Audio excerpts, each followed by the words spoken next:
78 years ago, Trader Vic pulled down a bottle of 17-year-old J. Ray and Nephew from Jamaica to make the first ever Mai Tai. Even though this rum was only used in Mai Tais for 1 year, and the Mai Tai was not popular during that time, this bottle would go on to become one of the most prized bottles in all of rum and spirits. Today, we're gonna make a Mai Tai as close as you possibly can to the original Mai Tai made in 1944 by using the Appleton Estate 17-year-old legend. I do apologize if you've clicked on the thumbnail thinking that I have a full bottle, because I do not. That is just Photoshop. But I do have a 2-ounce sample that Kevin Crossman at ultimatemaitai.com was gracious enough to share with me, and he is here today to try it with me. So what makes the Appleton Estate 17-year-old legend so special and so controversial? Very little had been known about the original 17-year-old J. Ray and Nephew, but according to Appleton Estate, that rum was made at Appleton Estate, which had been owned by J. Ray and Nephew since 1916. Appleton had made some type of similar version of this rum all the way up until 1981, but those were for Trader Vic's personal selection and shipped in bulk. Appleton Estate master blender Joy Spence was able to use the notes of her predecessor, Owen Tulloch, to determine the exact formulation of the original 17-year-old bottle. It was 100% pot still and made with 4 marks. Without jumping too deep into the weeds, a mark is essentially a distinct flavor profile and aroma of distillate. You can kind of think of this as a recipe to make a very specific rum distillate. And the process to do this was not necessarily easy for Appleton, as the way that they make rum today had changed over time. This rum was made in 2005, and only 10 barrels were made. It was aged for 17 years in Jamaica, with the final result being about 1,500 bottles. When it was released back in May 17th of 2023, the retail price was set at $500, and it was incredibly hard to find when it eventually came out. Most enthusiasts seemed to really not appreciate the rollout of this bottle. Some were upset with the modern bottle design, and it was labeled as Appleton instead of J. Ray and Nephew. Many were more upset by the limited availability and price. And almost everyone was upset by the bottles reserved for NFTs. Many blame the parent company and mega conglomerate Campari for this, and yeah, they are probably responsible for the NFTs, but Campari did not own Appleton Estate back in 2005. Also back in 2005, the craze for tropical drinks, tiki, and rum was nowhere near what it is today. The original Groglog came out in 1998. The first Tiki Oasis was in 2001 with just 50 people, and Smuggler's Cove didn't open until 2009, and the book which helped immortalize that bottle did not get released until 2016. That wave of tiki resurgence that has already happened was only gaining momentum at that time, so I think it's important to account for all of that when criticizing Appleton and Campari for the limited availability and the eventual price of this rum. So let's make a Mai Tai, and my friend Kevin Crossman is here to share it with me. So we'll make 1 Mai Tai and split it into 2 glasses. And I'm gonna start with 3/4 ounces of lime juice,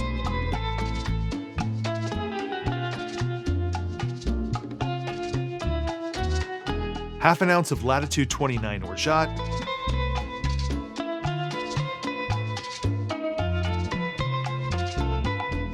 half an ounce of Pierre Ferrand dry curacao,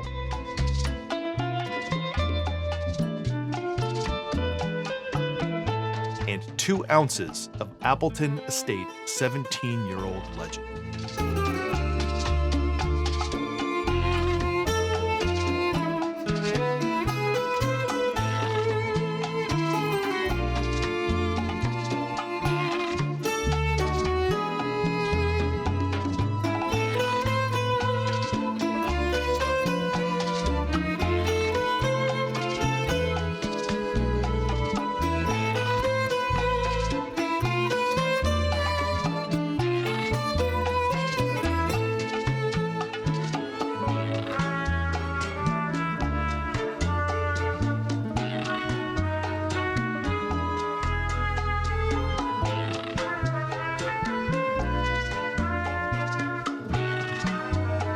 Now we're going to shake it very, very carefully.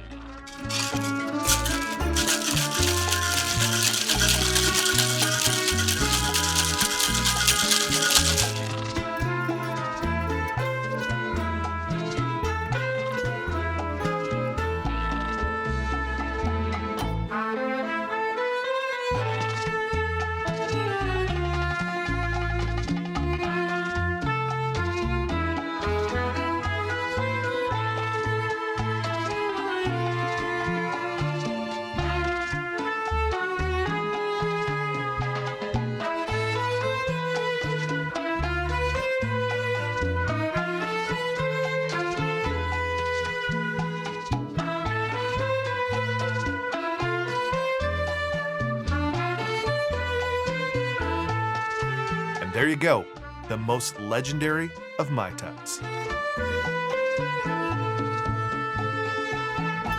All right, Kevin Crossman is here. He brought the sample for us, and you'll see that there are 4 Mai Tais on the table.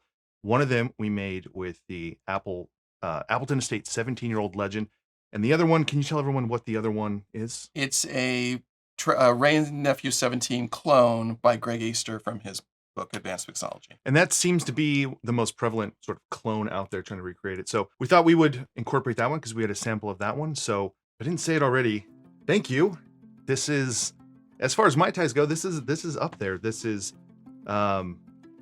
without someone getting the original bottle from 1944. This is as close as we're gonna get. So I'm excited. Let's just dive in, and then we'll talk about it. So that's a legend. This is the clone. Yeah. So if you're looking at home, the legend has a thicker bottom here. We have 2 different glasses. This one kind of has no base to it. So cheers. Cheers. May have used a little bit too much lime. It's a little bit limier than I remember when the other times I've tasted it, and the finish is not quite as long, but it's still, yeah. We used 3/4 of an ounce instead of a full ounce. But some of the recipes, I think the Appleton Estate recipe called for 1/2 ounce, but we decided to do 3/4. Still has what I would say like plenty of sharpness from the lime. Overall, I think it's great. For me, it touches upon those flavors I want, and it's not overly sort of funky and flavorful. I would like to get your opinion on it versus your ultimate Mai Tai blend. When I've had this before, it's been much more of a longer finish, and with more pronounced, it has more of the pronounced notes that I get from the Appleton Hearts pot still. There's a little bit of that. I'm not getting it as much in this version though, so we'll see. Maybe we should try this other one and then see how it compares. I don't think they taste that similar. This one has, I know nothing about that blend. I know everyone talks about it. I've never, and I'm sure I've seen the recipe. Does it have rum agricole in it? Yeah. Okay. So that's, to me, that's what I taste. So that, and I know a lot of people love Mai Tais with rum agricoles. I have nothing against them, but when I want just like what I want, I don't want that flavor in a Mai Tai. Yeah, I can taste the raisin that's in the rum Nastroika. We'll put the recipe on the screen so you can everyone can see what is in the clone. It also feels like this one maybe is a little too limey too, and his recipe was also very lesser on the lime juice too. And it's just one of those things where, based on your limes, based on the curacao, we could do it.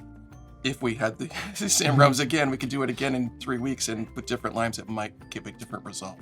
So you can, you always have to kind of factor in some of that, when you're doing it, the tasting. So one of the things I want to mention is that from the top of this video, most of the information I got was pieced together from multiple sources, but the main one was from this Forbes interview back in May. The author was Tony Sachs from Forbes, and there's a lot of great stuff in there, and I'll put a link to that one because it's an interview with Joy Spence, but there was, and actually I might be converging the wrong stories, but I remember thinking that article, Matt Pietrek talked about this, and he kind of was hinting at, I won't put words in his mouth, that original one, you can't recreate that rum, you can't recreate that lime juice from then, the curacao, the orgeat used. So, you can't recreate the 1944 Mai Tai exactly.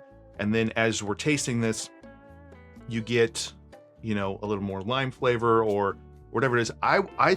This is kind of up my alley because it's not overly funky, which, it's 100% pot still rum, and it's, we don't have the luxury of tasting this against yours or against other Jamaican rums, but from my memory, it's not as intensely pungent and flavorful as something like your blend.